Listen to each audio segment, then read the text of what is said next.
Thanks for listening to Fishbowl Radio Network. And don't forget to catch All About STEM Radio every Wednesday, 6 p.m. to 7 p.m. Central in the Blue Stream. On there, you'll hear from Dr. Mary Payton, streaming live from South Korea, talking with teachers, students, and other business professionals about STEM programming and STEM schools. Don't forget to catch All About STEM Radio every Wednesday, 6 p.m. to 7 p.m. in the Blue Stream. That's Central Time. Jump in. Hello, ladies and gentlemen. This is Dr. Mary Payton with All About STEM Radio.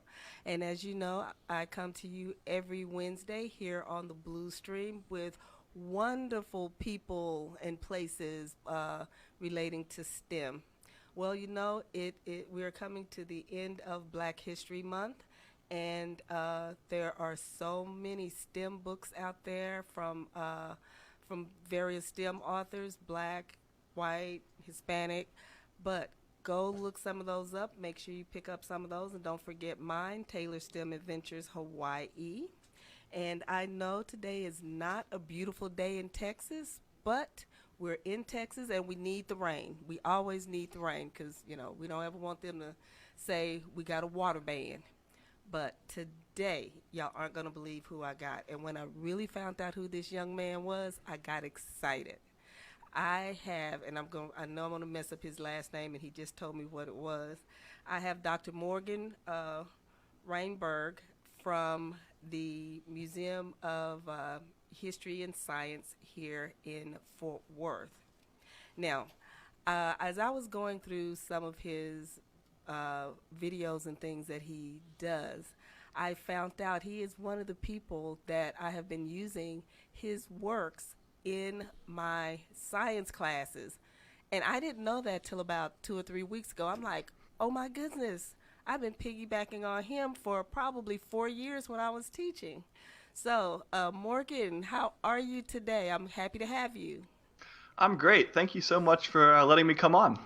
Well, hey, when I visited the museum and the gentleman up in the planetarium, all he did was say, you have to have him on your show. You have to have him on your show. And after looking at your bio and looking at your resume and going to your website, you're right. I had to have you on my show. You're very kind. So if you don't mind, will you tell my audience a little bit about yourself? Absolutely. Like you said, my name is Morgan Rehnberg, and I'm the Director of Scientific Presentation at the Fort Worth Museum of Science and History. I'm also a PhD astronomer, a science writer, a public speaker, a general lover of the natural world and all the very cool things that live within it. So, how did you get involved in science, in astronomy, and all the cool things that you do? Well, I knew probably since the time that I was a kid that I wanted to be a scientist. My father was a biologist, and I grew up in a household in which we'd go outside and pick things up and ask questions about them and explore the natural world. But I don't really think I ever had like a strong idea that I wanted to be an astronomer. In fact, when I was planning to go to college, I thought I was going to become a high school chemistry teacher. And my dad talked me out of that by saying that it wouldn't be a lot of fun to basically keep kids from killing themselves with chemicals. And instead said, you should be a physics teacher because physics teachers get to do all the cool stuff. And that's the direction you should go. And so I went to college, joined the physics department, and just randomly got assigned an advisor who was an astronomer. And she kind of took me under her wing and got me involved in the work that she was doing. And that set me on this long path that has me here talking to you today. Okay. So where did you get your educational foundation? What schools? Yeah, so I went to college at Beloit College, which is a small college in southern Wisconsin, and I studied physics and math there. And then I went to graduate school at the University of Colorado in Boulder, where I worked at the Laboratory for Atmospheric and Space Physics, which is one of the nation's great physics laboratories for exploring outer space. And there I worked as part of NASA's Cassini mission to Saturn, where I spent 5 years studying the rings of Saturn at their smallest possible scale. Oh, okay. When you say study the rings of Saturn, can you tell my audience what did that consist of? What are those rings made of? What's so popular about those? Yeah, so we've all seen pictures of the rings of Saturn. There's probably nothing that's more famous or more typically astronomy Yeah. than the rings of Saturn. What's amazing about them is that they're made almost entirely of pure water that's frozen in the form of tiny little ice crystals. Really? And as best we can tell, they are the thinnest, flattest structure we've ever observed in the universe. They're tens of thousands of kilometers across, but they're only the height of like a 1 or 2 story building. So imagine, your house, but stretching out perfectly flat for 20 or 30 or 40,000 kilometers, or tens of thousands of miles.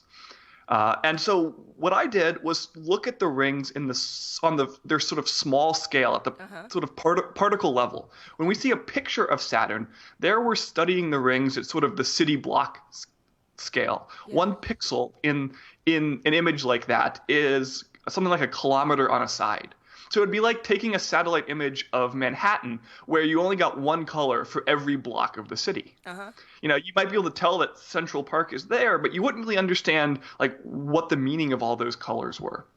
And so what I did was use a different technique for studying the rings. Cassini had an extremely sensitive light meter on it, and we could point that light meter at a star and measure the brightness of that star. And we would do this up to 1,000 times a second. And then we would watch that star as it passed behind the rings. And you can imagine the more stuff between us and the star, the dimmer the star would look.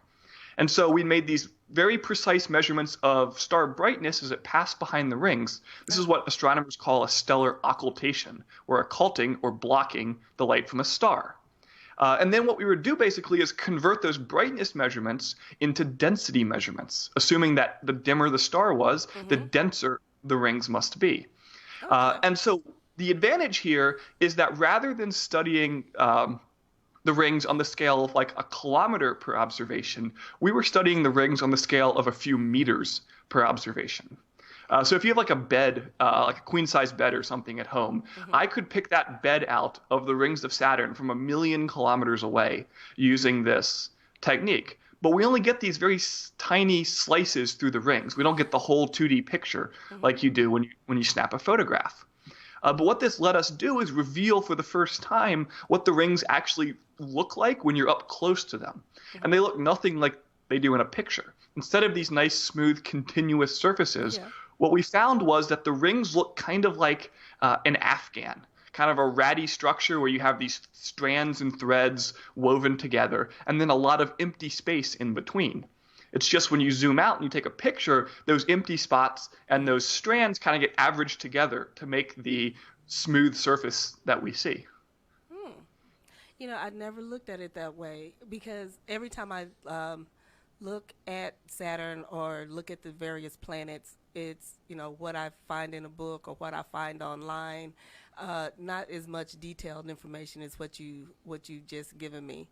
But that is very interesting, and I'm sure many of my teachers and my homeschool parents are going to love to hear something like this, because we never think of it that way. It's like, oh, the rings of Saturn, or Earth has a moon, or the various planets in the solar system. But knowing that is ice, because I never knew what the matter was, what was around Saturn. But it's the same stuff in your fridge. that is so cool to know, because I've never heard of it like that. So, but yeah, and believe it or not, the kind of average size of those particles, when we think about them, is about the same size as the ice cube that would come out of your ice maker or out of your ice tray. And so you can imagine if you piled up a bunch of those ice cubes and then drove miles away, you wouldn't see the individual cubes. You just see a sheet of something bright and shiny. And that's exactly what we see when we look at the rings of Saturn from a distance. Okay, all right. Now, how did you enjoy doing that study? Or how long did it take you? How long did you work on that? Yeah, so I worked on Cassini as a graduate student for about 5 years, and I had actually been doing some work on Cassini as an undergraduate, studying different parts of the ring system instead. And over that 5 years, I worked on sort of 3 small separate projects, one of which is what I just described to you.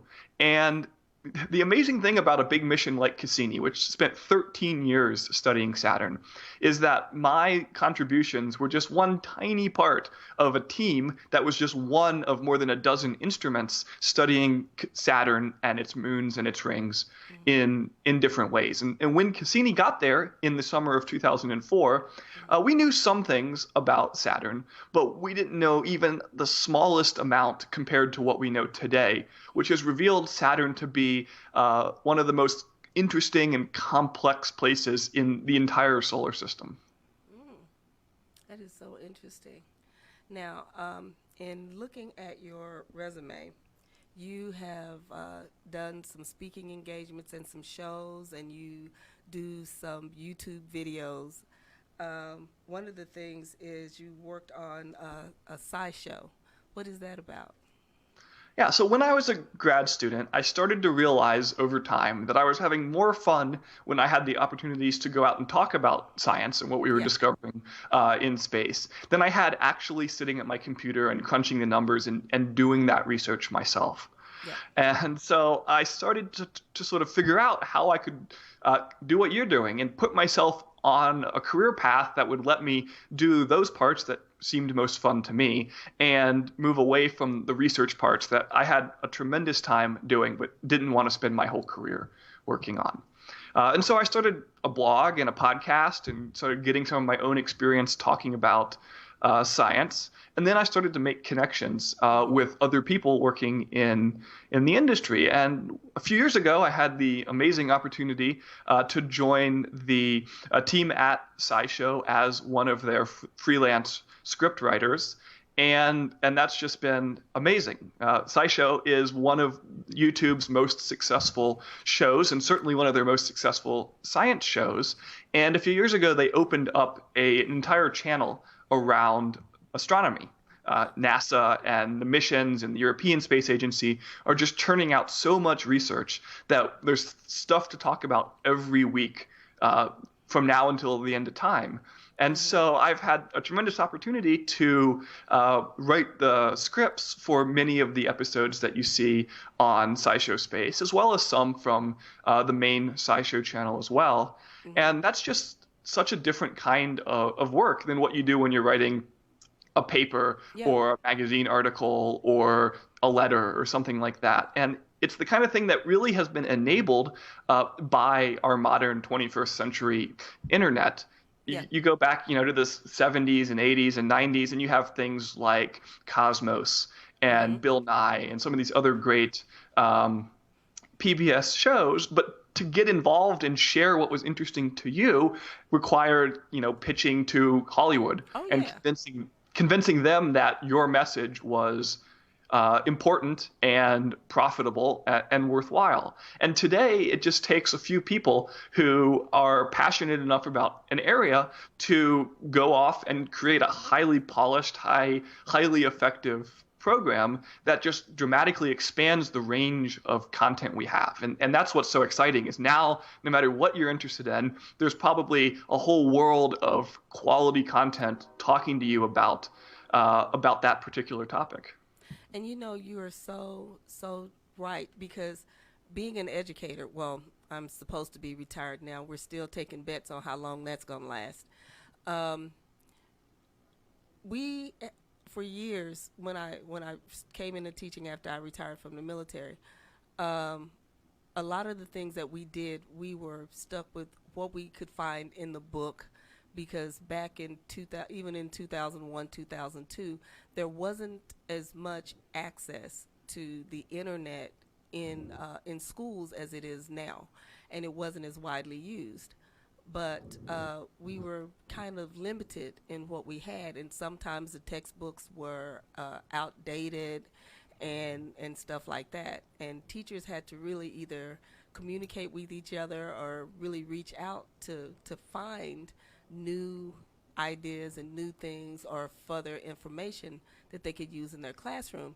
And you know what?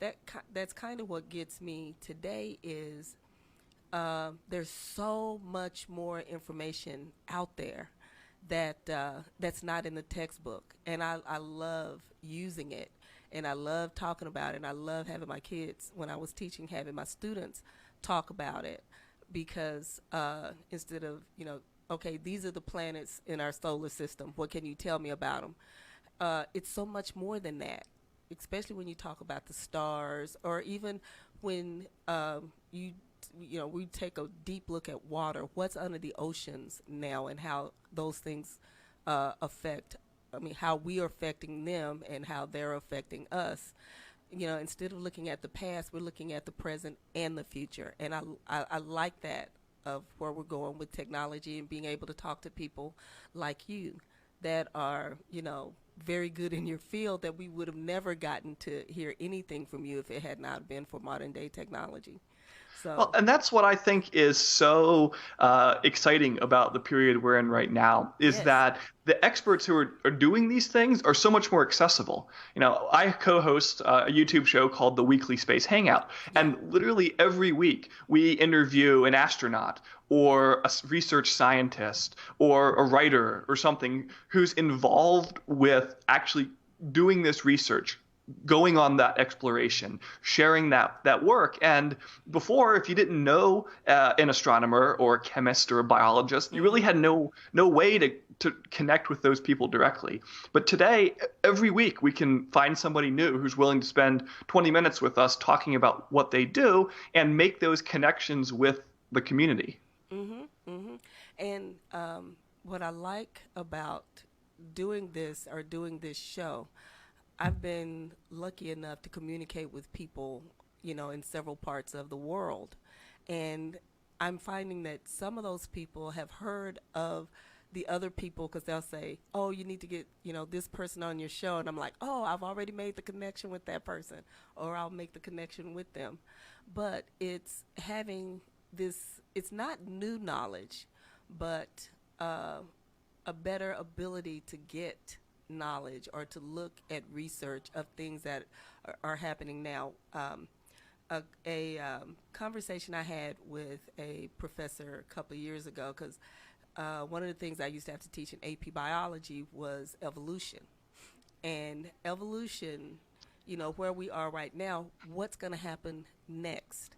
And according to him, technology is going to be big in the evolution of the earth. We went from, lichens and fish and, bacteria, up all the way up to humans and animals and elephants and all of that stuff. But what is going to make the difference in our evolution from now on? Are we going to continue to evolve? Yeah. And he was saying how technology is going to guide what we do and what we know and what we look for. Absolutely. I think we're just sort of beginning to come to grips with what, we all suddenly are realizing that, hey, the fact that we spend hours a day on social media maybe isn't the best thing for us. And even going farther back to the technology of cars or planes, and we're understanding what that does now to our environment.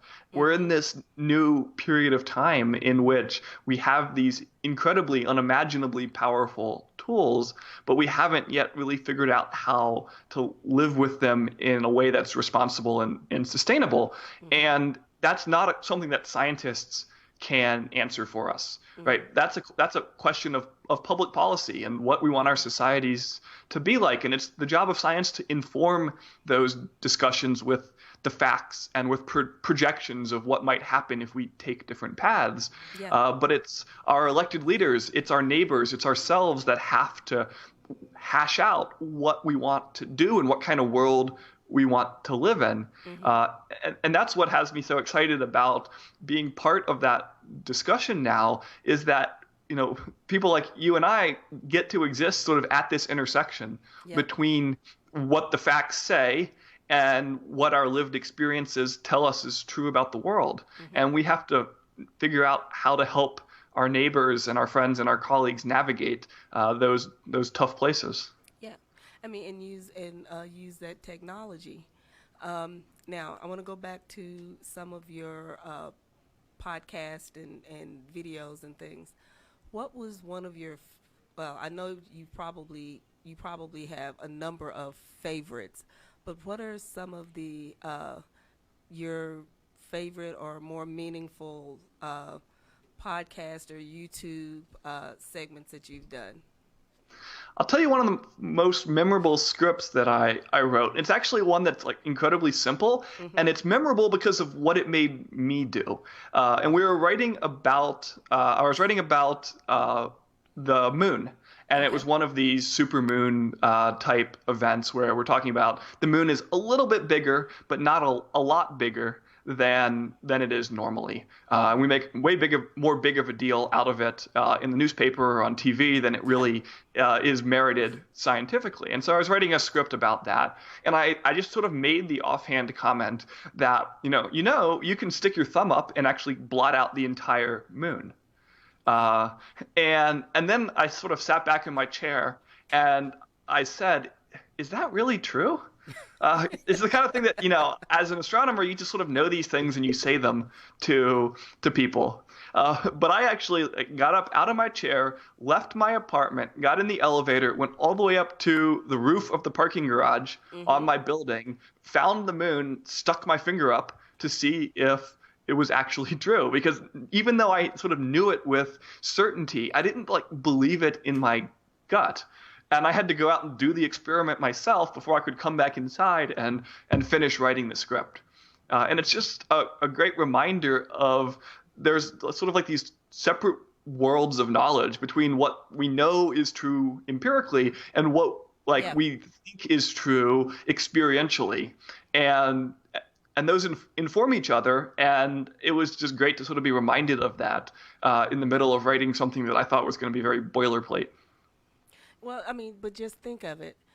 You got that knowledge, and then you're like, wait a minute, let me go and check this out. A lot of our students, or a lot of our people, or people in general, a lot of people don't go check it out. You hear this thing, you're like, oh, okay, you can blot out the moon with your thumb, and then instead of actually going outside and seeing it or doing it, they just take it at face value. But a lot of parents will get outside with their kids and say, let's go outside and let's see if we can do this, and actually do it. I remember I was in California with my reserve unit, and I'm watching my chaplain was outside with his iPhone, and he was pointing at the stars, and he was using his iPhone to find the constellations of the stars. And I think we spent 2 hours just looking for different star formations, and that made my night, being out in the woods and just looking at the stars. And technology and being able to reach people where they are is going to be extremely beneficial to what we do. But anyway, going back to your paper about the moon, I'm sorry I get on these tangents. That's what happened. No, I think I'm a huge history person. I might be a scientist, but history is the thing that I really love. And I always think about those kinds of things because, today as a professional astronomer, I could probably pick out 2 constellations. And if you gave me a smartphone with, one of those sky apps on it, I could probably find most of the constellations. But for thousands of years of history, there are people who knew hundreds of those individual stars in a way that just no one on Earth today has that kind of connection, because we all go back inside and we watch Netflix or we pick up a book or whatever it is, and we've sort of forever lost that just really, really deep connection with the sky or with the weather or with, the patterns of the insects in the trees around us. It doesn't have to be astronomy. We had such great and meaningful connections to the natural world that just are basically impossible to have today. Yeah. But it's always worth thinking back to what that must have been like and sort of what that enabled us to do and think in that world that we can't do and think in the same way in the shiny world that we live in today. And that's true. And if you want to do it, you have to go out to where you don't have as much population, because the sky isn't the same in the city as it is in the country. My listeners have heard me talk about going down to Big Ben. You sit there, and instead of going to watch Netflix, you go down to the Starlight Theater, which is this big front porch in front of this restaurant, and you just watch the sun go down and the stars come up. But and it's really cool, huh? It's just overwhelming. It is. When you go up in a city like many of us do today, and then you go out to some truly dark place. For me, that was spending the night at the Grand Canyon and watching the sun down over the Grand Canyon. And again, as somebody who has spent their life studying the night sky, to be confronted with it in the way that it actually is just overwhelming, and you don't know where to look or what you're seeing. You just kind of sort of become a blubbering idiot in the face of what our ancestors saw every night for their entire life. Mm-hmm. And how they ran their lives, especially when you talk about seafaring people. Because they navigated by the stars, even a lot of people who traveled at night, they navigated by the stars. Now, if you ask me where's the Big Dipper, I'm like, it's up there somewhere. And I can't really tell you exactly where it is. The North Star. Now, I was with a friend of mine down in Houston a few years ago, Hernan, and we used his telescope, and there's one star that's really bright. I don't think it's the North Star, it may be, I don't know, but it's actually two stars, right beside each other, and I can't remember what that was. But there are double stars all over the sky, so it could have been any number. And amateur astronomers love to find those things because they're just these tiny little surprises that are hidden throughout the sky. That's an example of something that our ancestors in many cases had no clue about, because unless you have a telescope, you can't see them. And so it wasn't until the 1600s when we first started pointing telescopes at the sky that we made all those discoveries. Mm-hmm. But I mean, it's just actually having a telescope or going to a planetarium and actually seeing what's out there in space. A lot of people, I have friends who are addicted to the whole Star Trek community, Deep Space Nine, Voyager, the original Star Trek. And I'm like, why are y'all so connected to these shows? And they're like, it's about space. I'm like, no, it's about TV. Let me tell you another story. So a few years ago, I was interviewing a Swedish astronaut on my show Weekly Space Hangout with my co-hosts, and we asked him sort of like, what was the most memorable thing in your time on the space station? And his answer just sort of took me aback. The thing he was proudest of was setting the world record for the longest ever Frisbee throw. He was this avid Frisbee player back in Sweden, and so each astronaut gets some small amount of stuff that they can take with them on the space station. And one of the things he took with him was a Frisbee. And of course, there's no gravity in space. Right. And so he made like the smallest possible little throw and started a timer. And the Frisbee just kind of kept floating and floating and floating until it eventually, like minutes later, drifted into a wall. And he had worked with like the official International Frisbee Organization to sort of certify that as the world record Frisbee toss.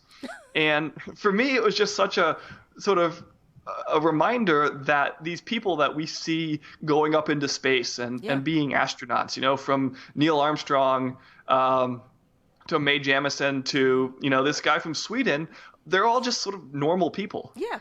And they like the same dumb things and the same jokes and the same funny records that the rest of us do. It's just that their job has them getting on top of a rocket, and my job has me sitting in my office desk.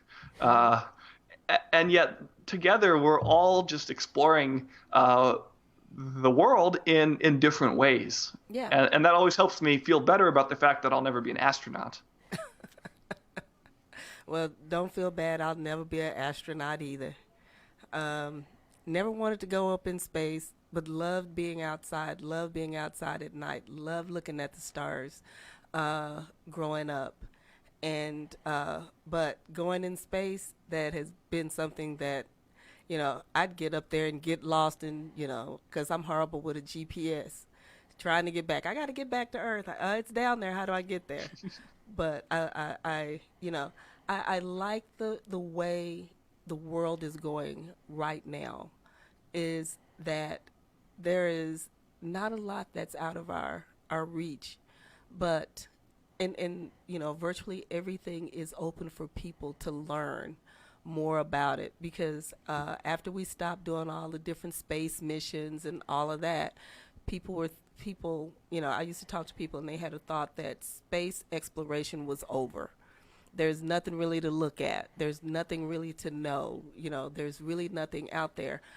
But there really is. I mean, on YouTube and being part of watching the NASA channel, there is still so much to learn. We're still finding new organisms here on Earth. Just imagine what we could eventually find in space, or find more out about, like you were just talking about. The universe is full of stuff. I mean, the revelation of the last quarter century is that, Earth isn't the only planet. The solar system aren't the only planets. We found thousands, and we now know there are trillions of planets out there in the universe, any one of which could host life. Yeah. And then yet here on Earth, we haven't mapped 80% of the species that biologists and ecologists think are alive here on Earth. So, how are we going to search out and find life elsewhere in the universe when we haven't found most of the life here on Earth? We're kind of caught in between these two worlds of wanting to go out further and farther, but having so many things left to discover here in our oceans and in our rainforests and, under the rocks on our front porch. And, here looking is comfortable, but when you go out to space, that's the unknown. And you still have people that could possibly be fearful of what they could possibly learn, or learning more, or wondering, why do we need to know more? But it's just our human curiosity that we know more or want to know more. And like I said earlier, for me, when I was teaching, it was not so much just teaching what happened in the past, teaching how cells were first found, and bacteria and stuff like that, but looking at how to do gene splicing and, working with bacterias and stuff, and, and then looking for different strains.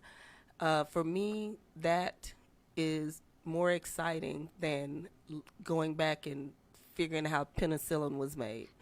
And, I think that's going to be a major asset to our kids, or us as a society as a whole, is looking at what's out there in our future, what's out there with things that we haven't really looked at or thought about or saw. So what do you think about that? Yeah, I think it's a responsibility that we have today to look forward, because the discoveries are coming, the changes are happening. And if you look back in our history, every time we haven't looked forward and thought about what was going to be coming, we got caught with an unexpected surprise, or the implications of a technology that we couldn't foresee. And like today, I do a lot of work at the museum thinking about computer science and how we should be talking about and teaching about computer science. This sort of invented new field of the last 50 years. And it's so incredibly clear that as things like artificial intelligence become more powerful, they're going to begin to eat away at the jobs that people have. Today we have 3 million truck drivers in the United States. Yep. In 15 years, we're not going to have that. And science can't tell us what kinds of jobs those people should have. it can just tell us that this technology is coming. And then as a society, we have to figure out, okay, how are we going to respond to those kinds of changing situations? Maybe the answer is more technology. Maybe the answer is a different way of organizing our society. I can't answer that. You can't answer that. But as a group, we have to figure it out because it's coming. And if we put it off, it'll just be a harder change to have to make. And you're right, because when you think about it, it has constantly been said that we're going to have more STEM jobs than we're going to have people to fill them. But we really don't know what all of those jobs are really going to be.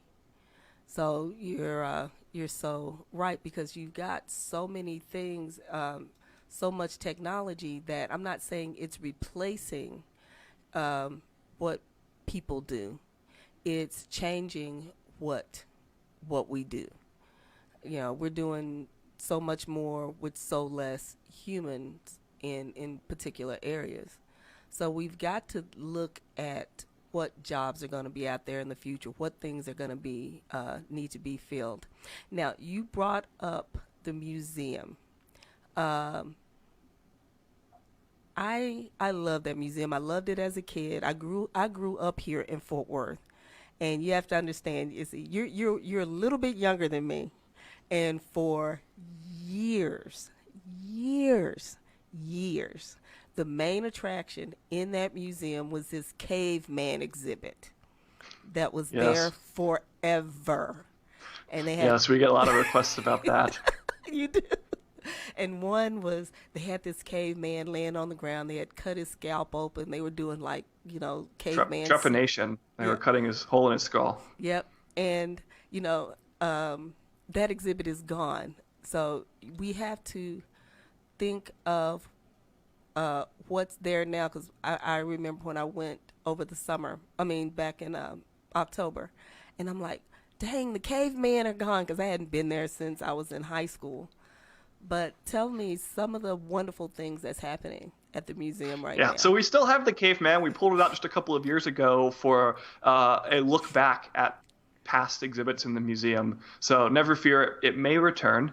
But what you describe is what we're most proud of at the museum, and that's the relationship that we have with the community. Yeah. Fort Worth and the museum have been linked together now for going on 80 years, and we have many people who come back to the museum saying that they went there as a kid, or their parents went there as a kid, or their grandparents went there as a kid, and they went to museum school, or they came and saw the exhibits that we had. And so we have this tremendous responsibility to carry that on for a new generation. And the way we plan to do that is by involving many of the things we've been talking about today. Yeah. We see this really important need to look to the future and try to bridge that gap between what's happening in the world of science and engineering and technology today and what that means for the future. So we have this initiative that I'm a part of in the museum called the Academy of Digital Learning. And the goal of the Academy of Digital Learning is to try and integrate technology into the museum, but in a way that's meaningful to the learning opportunities, so that we're not just sort of putting touchscreens everywhere, but we're adding technology in a way that helps. So let me give you an example. So we've been thinking a lot about how to use technology like virtual reality in the museum. And one way you can use virtual reality, and I was just actually at another museum seeing this happen, is that you can just sort of put people in it and they can play games and sort of experience the gee whiz nature of this technology. And it really is amazing and gee whiz and all of that. But that doesn't really help further our learning mission at the museum. What we'd like to do with VR is use it to create the kinds of experiences that can't possibly be created any other way. Yeah. And so imagine that we're talking about deforestation in the museum. Well, I think the most visceral way to see and understand deforestation is to actually see where it's happening. And so we can use VR and put a guest in, say, Google Earth. And they can walk around in areas in Brazil where deforestation is happening, and they can see the scale of the damage. Mm-hmm. And then they can come out of VR and they can see some hands-on activities related to deforestation, or some content about what scientists and the United Nations are doing to try to fight deforestation. And we want to take, all the stuff that's happening in the wide world and bring it to our visitors and our guests in Fort Worth in a way that helps them understand the complicated nature of these things through interacting with one another. We really focus on technology as an enabler of social learning. Mm-hmm. And it's not enough for you to come to the museum and for me to just tell you things. I want you to interact with the people that you probably came with, whether that's your classmates on a third grade field trip, yep, or your kids when you come as a family, or your significant other if you just come as a couple. Very, very few people in our observation come to the museum alone. Mm-hmm. And so our goal, looking forward to the next few years, is to integrate technology in a way that sort of inspires you to have those conversations, both while you're there in our building, but also when you go home and you're sitting in bed or at the dinner table, thinking about what you saw and not talking about what the facts are, because that's our job, is to give you the facts about what's going on in the world, but to talk about what it means and what the implication of those facts are. And that's what we hope will happen in your own time, and will hopefully draw you back to the museum to experience what we have, at a later date. Mm-hmm. And you mentioned that the museum, and I'm telling this to my audience, the museum is not just for kids or a elementary or school, middle school, high school field trip. I went there as a child because I was born and raised here in Fort Worth, so I've been there 10, 15 times, but going as an adult, it was a whole different set of eyes, because it was a different experience, because of the exhibits that you have there now are more culturally relevant to what is going on now. Well, you still have your stuff from the past, because I love the dinosaurs. We don't have the cavemen. That's my favorite. But I love the dinosaurs and looking at the different fossils and the bones and all of that stuff. But to go in and look at the exhibit about the oil and gas, and that was an interactive one. And looking at it as an adult, as opposed to looking at a child, it made it a little more relevant to me than it was when I was a kid.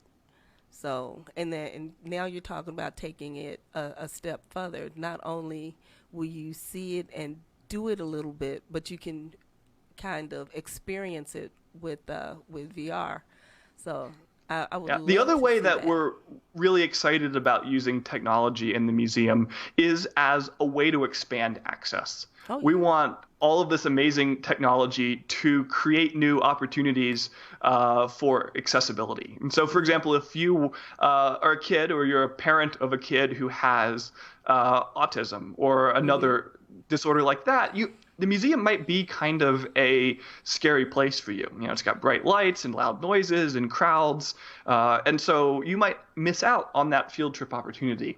And in the future, we would like to have a way for you as a kid to experience that same thing at home or in your school, in your counselor's office, through something like VR. Or we're working on a new system that uses computer vision on like an iPad to figure out what you're looking at in the museum and then present content to you that's right for you. And so if you're a Spanish speaker, you'll see that content in Spanish. If you speak Vietnamese, you'll see it in Vietnam or in Vietnamese. Mm-hmm. If you're a kid, you'll see content in language that's appropriate for a kid. If you're an adult, you'll see something that's right for an adult. These aren't possible like today, No. but we're on the cusp of that happening. And what we're trying to do is look forward and say, we have this powerful, impressive technology. What will it empower us to do in the coming years that will make the museum a more fun place, a more educational place, and a more inclusive place? And then go and do those things so that when that technology is ready, we're ready to slot it in and make it part of the experience as quickly as possible. And that is going to be so amazing. And to have the outreach from the museum, you don't only have to experience it in the building, you can also experience it at home or at school. You can experience certain things anywhere. Because like right now we have a huge push for technology in the classroom, and that's not just in Texas schools. That's all over the world. That's why I had said I used some of your videos in my classroom, and I didn't notice that until like 3 weeks ago when I'm going through all of your stuff. And I had seen your pictures, had talked to you on the phone, had conversations, but when I started going through some of your work, I'm like, I use that in my classroom. Wait a minute, this is the guy? So I'm so honored to have you on the show. But it's really exciting to know that people are out there using it, because one of the difficulties with some of these technologies is that you kind of create things and then you just sort of push them out and hope that people are using them. And we can go on YouTube and see that 200,000 people have watched it, but are they watching it for entertainment, or are they in a classroom? It's hard to know those things. And so every time that you can interact with somebody who has been able to use one of the creations that you've put out there, it's such an incredibly gratifying experience to know that, at least in that case, the system works and things are out there helping people out. Well, I've used your crash course stuff when I was in South Korea, when I was in Dubai. I've used it when I was in the classroom here in the U.S.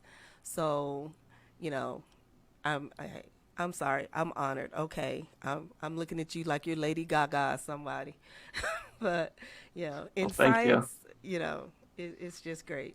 But to take that, to take the museum and what you have at the museum and make it more active into the classroom, or to people who just want a better understanding, or to homeschoolers, I think that's going to be amazing, because now watching the videos are great, don't get me wrong, and applying them are great, but to make them more relevant is going to be even more better. And I'm quite sure the museum's going to be able to do that. So I'm excited. So is there anything else? I don't know. I think as a community museum, we do try to focus on what does our community need. And you listed off some of the exhibits that we have. We have an energy exhibit, but it's not about the world's energy. It's about, the contributions Fort Worth has made to our energy ecosystem. We have a dinosaur exhibit, but it's not just any dinosaurs. These are the dinosaurs that walked in North Texas. And in fact, in our atrium, we have Paluxosaurus jonesii, the state dinosaur of Texas. And that model that we have, which is one and only, was found only a few miles from the museum just over a decade ago. Yes, it was. We have a partnership with the Cattle Raisers Museum, and obviously cowboying and cattle raising has been such an important part of the history and the legacy of the Southwest. And so we want to find ways to connect the history of this area with what's happening now, because people don't think about it, but the DFW area is a leader in the kinds of technology that we see. Just a couple weeks ago, I was out in Dallas touring a a special effects company that does work for Hollywood films. Really? And yeah, and they said to me, we want to get our name out there because we've been in Dallas for 20 years. And when people think of special effects for, the next Marvel movie or whatever, they think of going to Hollywood. And even people in their backyard don't look to what's happening here. People probably don't know that in Frisco, which is just north of Dallas, was the second place in the world where fully driverless self-driving cars were being tested. This stuff is happening right here in our backyard, Wow. and we don't know about it in this area. And so we want to take that legacy of the past of energy and cattle raising and dinosaurs and connect that to the future. And that future is being built here, not just in Berkeley or Cambridge or Boulder, but here in the Southwest. And as a museum that's so connected to the community, we feel it's so important to tell that story because that's the story of our visitors, that's the story of our citizens, and ultimately that's the story of us. And you're so right. Well, Dr. Morgan, I've got about 30 seconds, but I want to tell you thank you so much for coming on to the show. And trust me, I know we did not even touch the top of the iceberg when it comes to the museum, when it comes to your experiences, when it comes to things that are going on in the Metroplex, because you just filled my head with things that, as I say, we didn't even know about that are going on here. So I'm going to have to touch bases with you because I'm going to have to get some of these people's names, because that is really what this show is all about, is making people aware of things in STEM that are happening all around us by people they may never know or may have never met, but the things are out there, and to support those people. So I want to thank you for coming on to the show, and we will keep in touch. And yes, thank you so much for having me. And if you have anything that's going on at the museum or with one of your broadcasts, send me a link so that I can post it, on All About STEM Radio social media, because my audience loves to hear what's going on. Well, thank you, and I'll be sure to do that. Okay. Well, hey, I'm going to say goodbye for now, and thank you for coming on. Have a great evening. You too. Well, ladies and gentlemen, this has been All About STEM Radio, and I will be back next week. I'll be down in Brownsville doing a show with the mariachi down at the University in Brownsville, Texas. So hopefully everything works out, and I will see y'all then. Thank you, and bye-bye. Mi nombre es Manuel Moya y te quiero invitar